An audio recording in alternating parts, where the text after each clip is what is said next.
نحمره وهيبقى ايه مقرمش وزي الفل. ده الزيت هنحط عليه البصل اللي احنا ايه قطعناه طرنشات،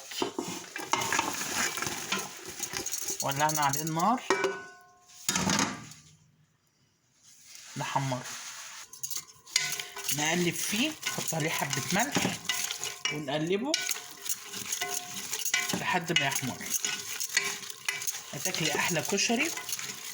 اشتركي لي في القناة احلى الاكلات ام ادم. حطينا كمية زيت كافية.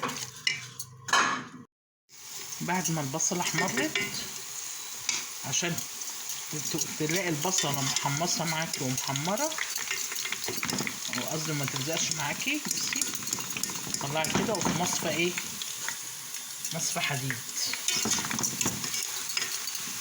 مش هنخليها اكتر من كده، وتنطريه في المصفى عشان ايه ما يلزقش، وتبقى البصلية مفرولة واحدة واحدة، ولا حطينا دقيق ولا حطينا نشا.